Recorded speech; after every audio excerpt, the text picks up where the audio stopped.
So listen to this. This kid gets kidnapped and they don't find him for 73 years. This is wild.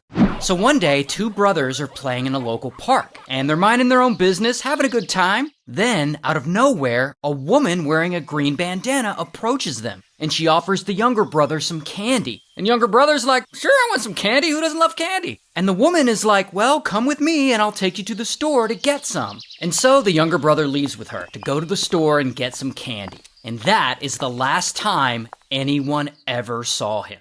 Now the boy, his name's Luis, and he's 6, and the other boy with him in the park is his older brother, Roger.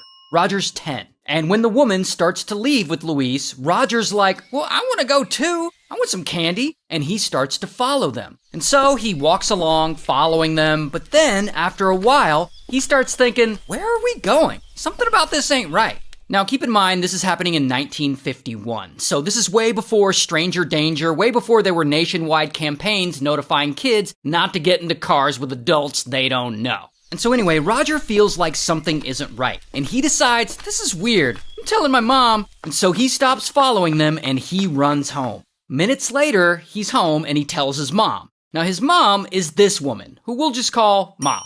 And he tells her what happened, that his little brother just left with some woman in a green bandana offering candy, and of course, Mom freaks the out. And boom, she runs back to the park to see if she can find Luis. But unfortunately, there's no trace of him or the strange woman anywhere. They are gone. And pretty quickly, Mom goes to the police. And this is a whole hurdle to get them involved because she doesn't speak English, like she and the boys just recently immigrated to California from Puerto Rico. But after they cross the language barrier, police get involved, and this huge 9-block search gets underway. Soldiers from a local army base help out, and they start looking, and the Coast Guard helps by searching the Bay Area nearby, and this story makes the news locally, and that gets it a little attention there. But still, there's no sign of little Luis. And of course, Mom is destroyed by all this, but there's not much else she can do. And this is during a time where there are no Amber Alerts, no surveillance cameras, no missing children computer database. All they have is a 10-year-old's description of what happened that day. And so every day, Mom goes to the police station to see if there are any updates, hoping that they'll have something. And every day, she gets the same answer. No news, no leads, no Luis. And years pass, and Mom stops coming every day, and she just comes once a week, and eventually that turns into her coming once a month. And as more time passes, she starts to only come to the police station once a year.